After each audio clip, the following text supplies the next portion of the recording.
JD Vance lives the American dream because he wants you guys to be able to live the American dream.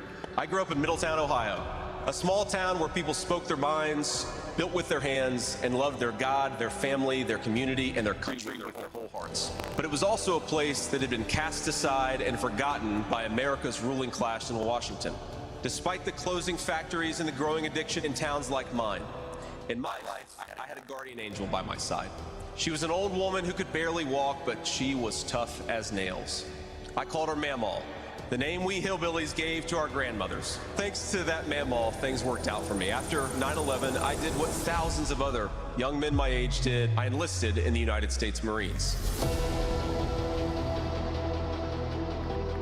From Iraq to Afghanistan, from the financial crisis to the Great Recession, from open borders to stagnating wages, the people who govern this country have failed and failed again. That is, of course, until a guy named Donald J. Trump came along. President Trump represents America's last best hope to restore what, if lost, may never be found again. A country where a working-class boy born far from the halls of power can stand on this stage as the next Vice President of the United States of America. For Charlie, we will speak the truth every single day. For Charlie, we will rebuild this United States of America to greatness. We will never cower, even when staring down the barrel of a gun.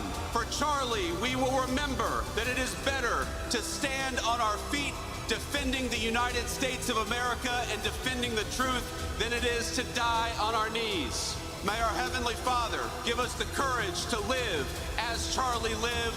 That is what we must do for Charlie. Ladies and gentlemen, please welcome Vice President J.D. Vance.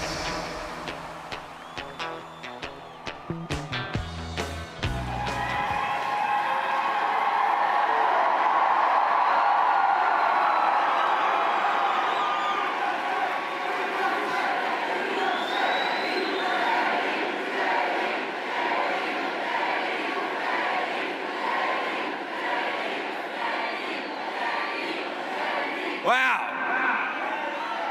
How's it going, Phoenix?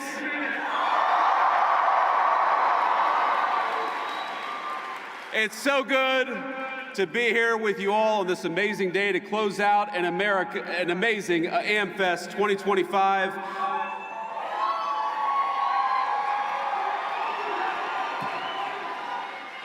What an amazing crowd all of you are, and I have to admit, today solved one of the great insecurities that I had. Because as I've watched Nicki Minaj come out and declare her support for the truth, for courage, and for wisdom, I've had this little nagging voice in the back of my head wondering whether she thinks I look like the J.D. Vance meme. And it turns out, and I confirmed when she walked down the steps, Nicki Minaj actually knows what I really look like, and that is the best tribute that I could possibly imagine.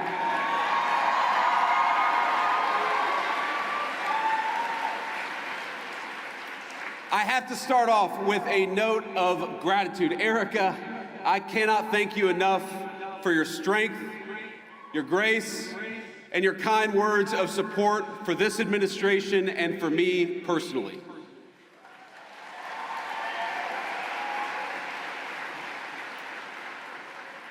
You lead an incredible movement at Turning Point, and I will fight alongside you and President Trump and every patriot in this room to defend the country that we so dearly love.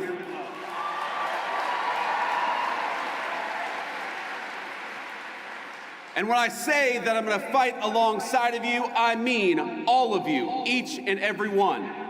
President Trump did not build the greatest coalition in politics by running his supporters through endless, self-defeating purity tests. He says, "Make America great again," because every American is invited.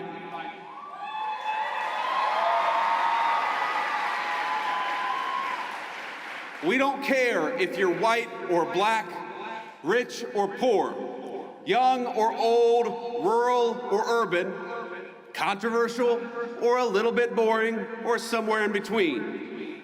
People of every faith, come to our banner because they know that the America First movement will make their lives better, and they also know that the Democrats don't care about anything other than maybe transing their kids.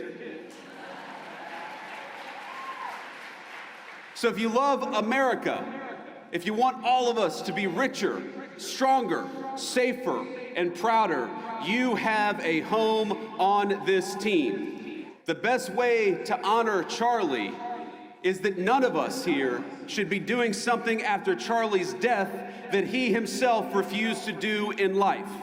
He invited all of us here.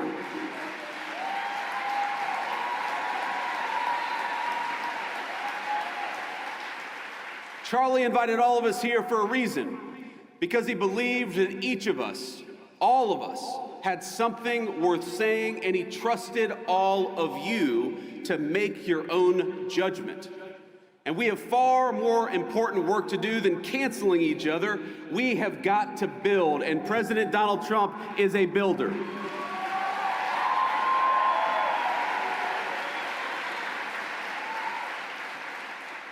We're building a better country right now, and you have a rightful place in the success of your nation and the success of this movement. And we build by adding, by growing, not by tearing down. Charlie Kirk was a great builder too. He understood that any family can have its disagreements, its tough conversations. We can learn and improve and treat one another better. We can love each other despite the disagreement. But winning demands teamwork. And I am honored to be on Turning Point's team. I'm honored to be on your team, and I will stay that way.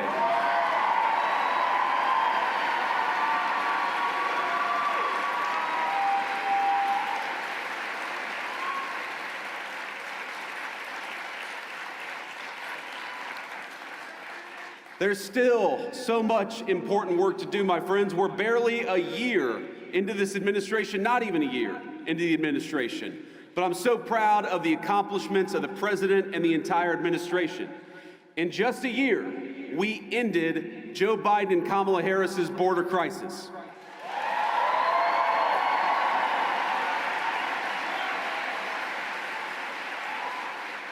December marks 7 months straight of zero releases at the southern border.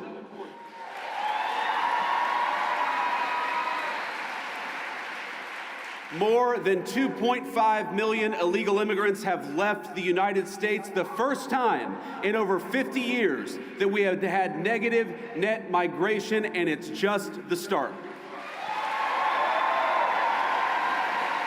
When you restore sanity at the border, it shows up everywhere else. Rent prices are dropping 4 months in a row, and more native-born Americans are working than ever before.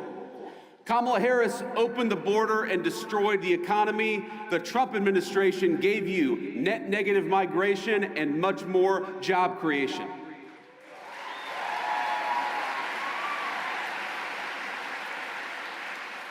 Real wages are finally growing. Inflation is half of what it was under Democrats. Gas prices are their lowest in years. And we have finally made it clear that in the United States, we believe in hard work and merit. Unlike the left, we stand against treating anybody, and I love what Nikki said about this. We don't treat anybody different because of their race or their sex. So we have relegated DEI to the dustbin of history, which is exactly where it belongs.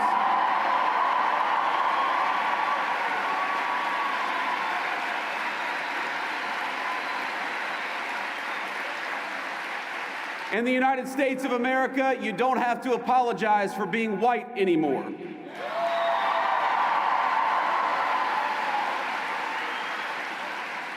And if you're an Asian, you don't have to talk around your skin color when you're applying for college, because we judge people based on who they are, not on ethnicity and things they can't control.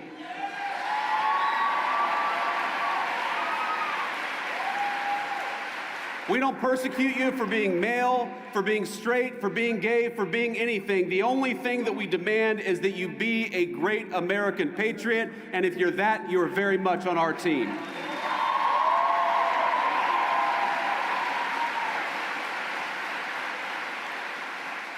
And to honor Charlie, but also to honor all of you, we're working to end the scourge of left-wing violence in the United States of America. We're going after the far left crime networks, but we're also going after the monsters that fund them. We don't just want to go after the Antifa member who threw a brick at an ICE agent. We want to know who bought the brick, and we're going to prosecute them too.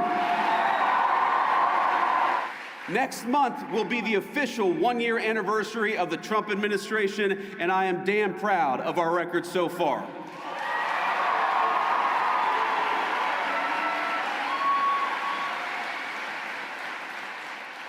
Now, the Democrats are already talking about 2028, and it looks like they're going to nominate a California liberal who's presided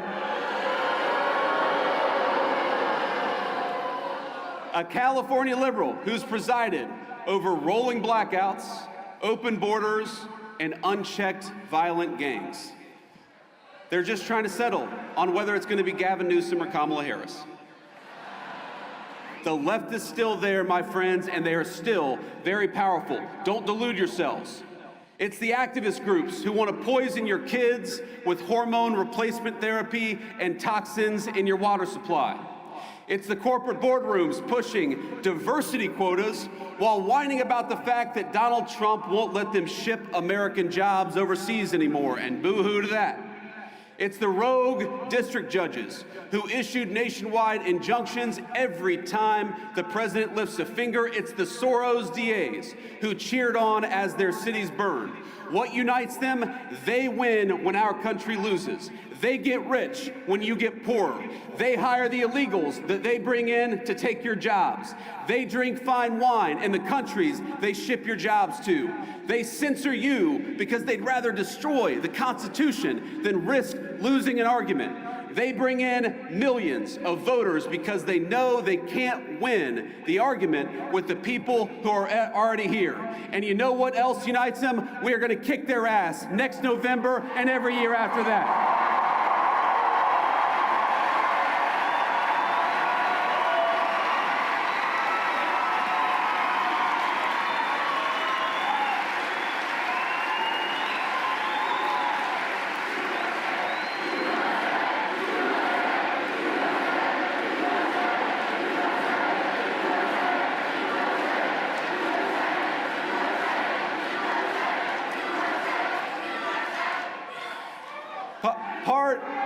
Part of the American dream is the idea that we're all, every single one of us, on the same team. We're all part of the same American family.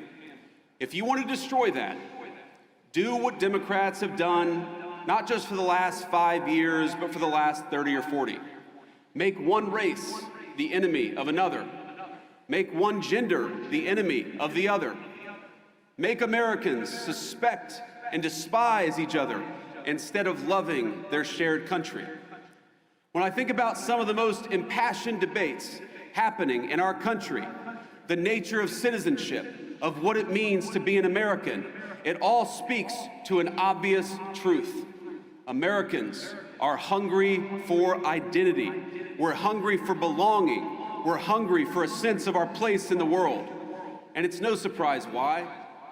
For many years, our fellow Americans have been dealing with a globalized economy that homogenized cultures and hollowed out our towns. Academics and activists pushing race and gender politics down everyone's throat 24/7.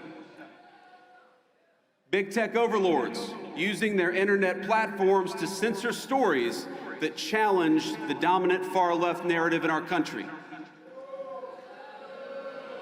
More than any time I can recount, people are talking about American identity and figuring out what it is that unites us.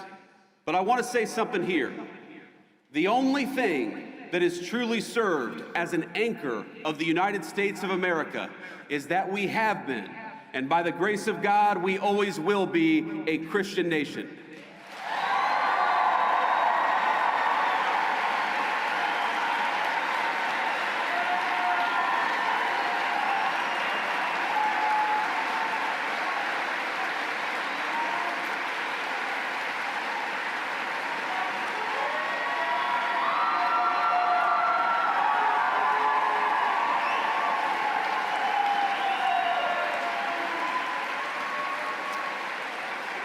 Now, I want to be explicit because, of course, the fake news media will twist everything that I say.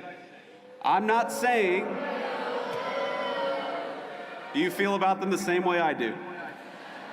I'm not saying you have to be a Christian to be an American. I'm saying something simpler and truer. Christianity is America's creed. The shared moral language from the Revolution to the Civil War and beyond. Across that history, our country's major debates have always centered on how we could best as a people please God. That creed, think about it. That creed motivated our understanding of natural law and rights, our sense of duty to one's neighbor, the conviction that the strong must protect the weak, and the belief in individual conscience.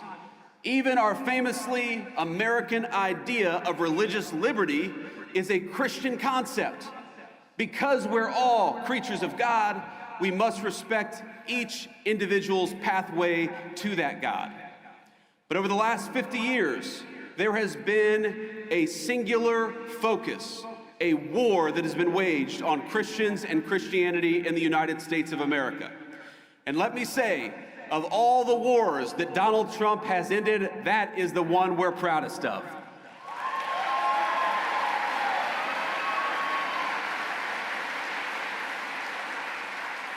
For decades, the left has labored to push Christianity out of national life.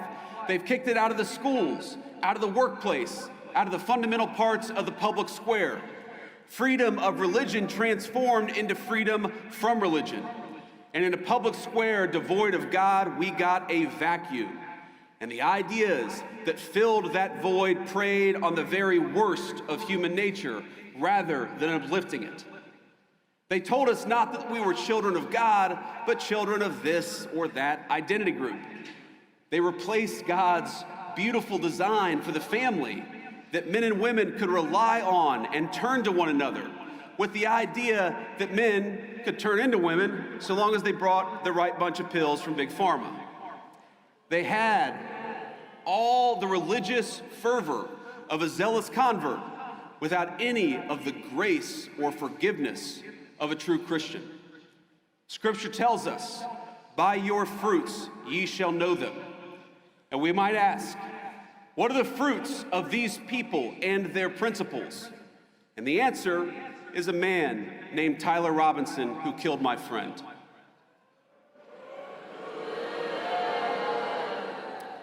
Think about it. He has everything that the far left want from our young men. He rejected the conservatism and the spirituality, the values of a small town family. He moved into a small apartment. He became addicted to porn. He became addicted to hate. And he ended up sleeping with somebody who doesn't know whether they're a man or a woman. That is the nightmare scenario, but that is the scenario that the left has actively advertised they want for American families. And the young men in the audience in particular, that is exactly why we have to fight them. Because the fruits of true Christianity are men like Charlie Kirk.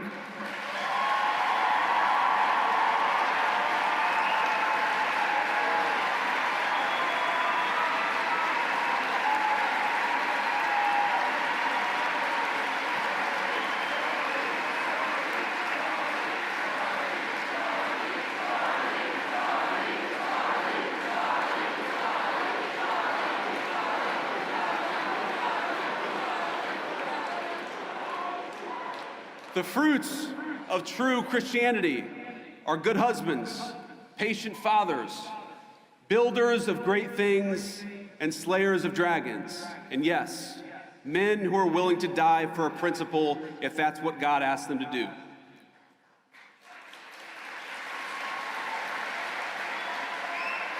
Because so many of us recognize that it is better to die a patriot than live a coward.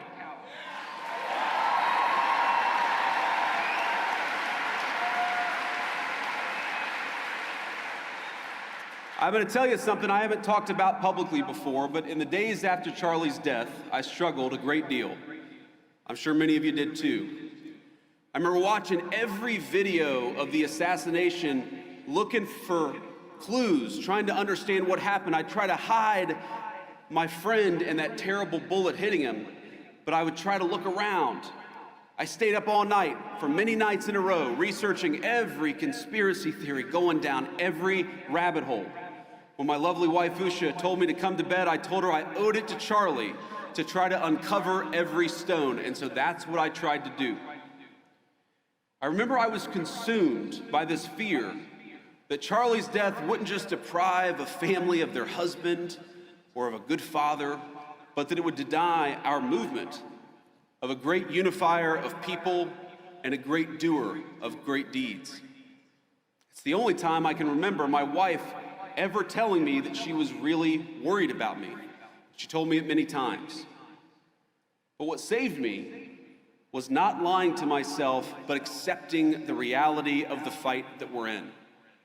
Charlie's death was an immense loss, an irreplaceable loss. We got kicked in the teeth, my friends, and there's no sugarcoating it or pretending that it didn't happen. We need to accept that. And what saved me was realizing that the story of the Christian faith, like the story of these United States of America, is one of immense loss followed by even bigger victory. It's a story.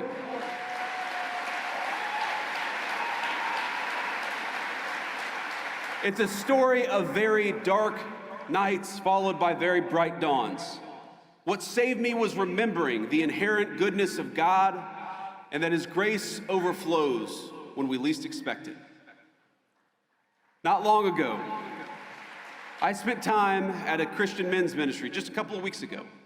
And here's what they do. They take men who struggle with addiction or homelessness and they help them get back on their feet. They feed them, they clothe them, they give them shelter and financial advice. They live out the very best part of Christ's commission. Now afterwards, I had lunch with 4 of these men. It was a couple of white guys, a Hispanic guy, and a black man. They had all struggled in their unique ways. Some had lost contact with their family, some of them for a very long time. Others were desperate to rebuild relationships with their kids so that they could see them on Christmas. But all of them were back on their feet. And what saved them? It wasn't racial commonality or grievance. It wasn't some philosophical jargon. It wasn't a DEI prep course, and it wasn't a welfare check. It was the fact that a carpenter died 2,000 years ago and changed the world in the process.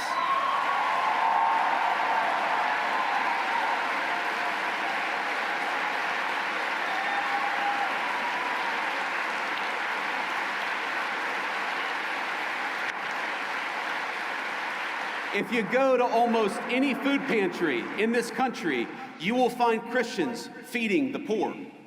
If you go to addicts whose families won't even speak to them, like my mom was at a certain point of her life, it's often the Christian ministries that stay with them at their very lowest moments. And this is the moral truth we strive to center in our work in the Trump administration and in this great movement of ours. A true Christian politics, it cannot just be about the protection of the unborn or the promotion of the family, as important as those things absolutely are. It must be at the heart of our full understanding of government. Why do we penalize corporations that ship American jobs overseas? Because we believe in the inherent dignity of human work and every person who works a good job in this country. Why have we worked, without the help of Congress, to restrict H-1B visas, for example? Because we believe it is wrong for companies to bypass American labor just to go for cheaper options in the third world.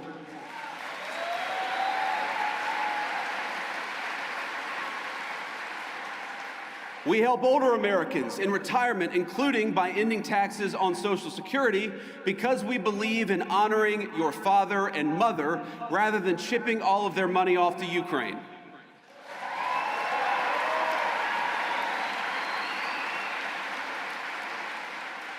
We believe in taking care of the poor, which is why we have Medicaid, so that the least among us can afford their prescriptions or to take their kids to see a doctor. And it's why we are outraged at the injustice of Tim Walz allowing Somalian immigrants to defraud that program to the tune of billions of dollars. It ought to go to Americans because that's who it's there for.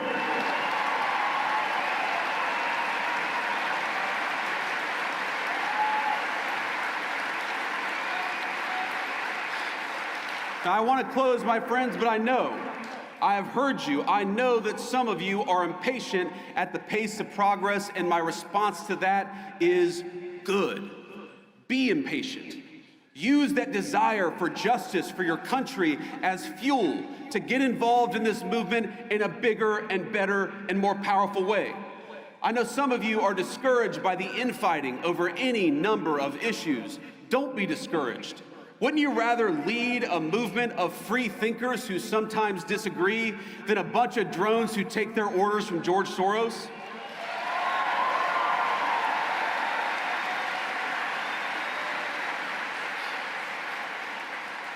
And I know many of you miss our dear friend Charlie Kirk. So do I. I miss his optimism. I miss his energy.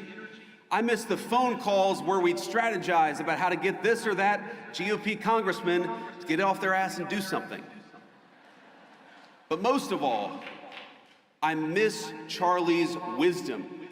I miss his reminder that politics is not a dress rehearsal or a game. We are making decisions that will save our country and give the American people a shot at their dreams again.